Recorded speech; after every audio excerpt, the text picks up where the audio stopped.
How to make luxury bedroom furniture decoration.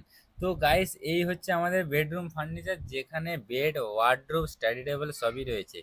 তো এখানে আমরা বেডের সাইজ কিন্তু 6 ফুট বাই 7 ফুট করেছি। আর তাও আবার ভেতর ভেতর যে গদির মাপটা হয় সেই মেজারমেন্ট অনুযায়ী করেছি। তো এখানে হচ্ছে গাইস, বেডের হাইট কিন্তু আমরা 15 ইঞ্চি করেছি। গদি দেবো কিন্তু 6 ইঞ্চি লেগে, টোটাল হাইট কিন্তু 21 ইঞ্চি হবে। তো আমাদের যে বেডের লেগ বোর্ডের সাইডে কিন্তু আমরা একটা ট্রলি করেছি। আর কিন্তু আমাদের যে বেডের চালিটা আছে সেটা হাইড্রোলিক পাম্প দিয়ে কিন্তু ইউজ করব। এখানে যে আমাদের হেডবোর্ডটা দেখতে পাচ্ছ, রাউন্ড কার্ভ ডিজাইন, আর পুরোটাই কিন্তু আমাদের পেডিং হবে। এখানে আমাদের গদি 6 ইঞ্চি লাগার পরে কিন্তু বাকি যে ডিজাইনটা হচ্ছে আমাদের পেডিং হবে। তো এই যে বেড দেখতে পাচ্ছ, বেডের রাউন্ডগুলো কিন্তু সবই সার্কেলে করা।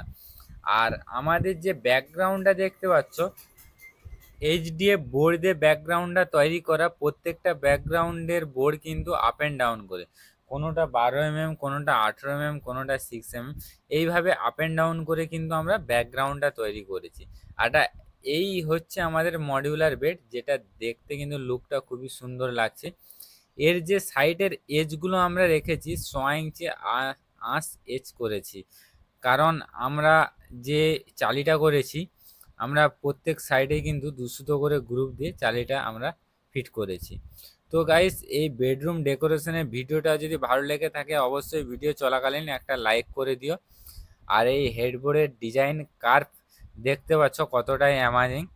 আর কেউ যদি কলকাতার আন্ডারে বেডরুম ডেকোরেশন কাজ করাতে চাও তাহলে অবশ্যই ডিসক্রিপশনে থাকা নাম্বারে যোগাযোগ করতে পারো। তো এখানে দেখতে পাচ্ছ আমরা এইচডিএফ বোর্ড দিয়ে যে আপ অ্যান্ড ডাউন ব্যাগটা তৈরি করেছি, সেটা কিন্তু আমাদের এখনো ফিনিশের পরে কতটা সুন্দর লাগবে। তো সেটা দেখার জন্য কিন্তু বিশাল লাইফস্টাইল ফার্নিচার চ্যানেলটা তোমরা সাবস্ক্রাইবার করে নিও, আর বেল আইকনটা অল করে নিও, যাতে আমি যত নতুন ভিডিও আপলোড করব সবার আগে তোমাদের কাছে পৌঁছায়। তো বেডটা যখন রেডি হয়ে যাবে, লাক্সারি লাক্সারি একটা ফিলিংস আসবে। দেখতে পাচ্ছ আমি বসে কতটা একটা এনজয় করছি। তো এই হচ্ছে আমাদের বেডরুম ফার্নিচার ডেকোরেশন। সাইডে আমরা উইথ স্টাডি টেবিল করেছি, যেটা রাউন্ড কার্ভ। যেহেতু বেডবোর্ডের হেডবোর্ড, ব্যাকবোর্ড সবই রাউন্ড হচ্ছে, তাই ভাবলাম যে স্টাডি টেবিলের কেবিনেটটাও কেন রাউন্ড না করা যায়। তো এখানেও কিন্তু কেবিনেটটা রাউন্ড করেছি, টপ থেকে লেগে নিচের তলা পুরোটাই রাউন্ড করেছি। আর আমাদের যে পাল্লা করেছি সেটাও কিন্তু কার্ভ ডিজাইন আছে, মানে নিচে ওপরে দুটোতেই। দেখতে পাচ্ছ কত সুন্দর একটা স্টাডি টেবিল কেবিনেট, নিচে একটা টেবিল, উপরে একটা কেবিনেট। এর ব্যাকগ্রাউন্ডেও কিন্তু লাইট আছে, সেটা তোমরা ফিনিশের পরে কিন্তু দেখতে হবে। এই যে স্টাডি টেবিল, যেটা কিন্তু লম্বায় আমরা 3 ফুট করেছি, আর হাইটে আমরা 2.5 ফুট করেছি, মানে 30 ইঞ্চি। কারণ সবসময় টেবিলের হাইটে আমরা 30 ইঞ্চির বেশি করি না, সেখানে কিন্তু আমাদের ইউজ করতে প্রবলেম হবে। তো এখানে কিন্তু আমরা দুটো ডয়ার ইউজ করেছি, স্লিক ডয়ার, মানে পুরো পাতলা, দেখতে খুবই ভালো লাগে। সাইড থেকে যখন আমাদের সাইড ভিউটা দেখাবো, দেখছো কত সুন্দর লাগছে। এ ব্যাকগ্রাউন্ডে নিচেও কিন্তু আমরা লাইট দেব যখন আমাদের কমপ্লিট হয়ে যাবে।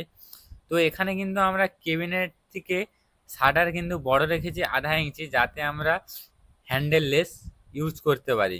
মানে আমরা এখানে হ্যান্ডেল লাগাবো না, কারণ হ্যান্ডেল লাগালে জিনিসটা কিন্তু লুকটা খারাপ হয়ে যাবে।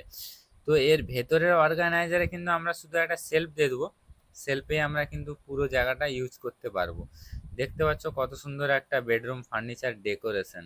তো গাইস, বিশাল লাইফস্টাইল ফার্নিচারের কার্পেন্টার রিলেটেড ভিডিও তোমাদের যদি অবশ্যই ভালো লেগে থাকে, চ্যানেলটা সাবস্ক্রাইব করে পাশে থেকো, বেল আইকনটা অল করে নিও, কারণ কার্পেন্টার রিলেটেড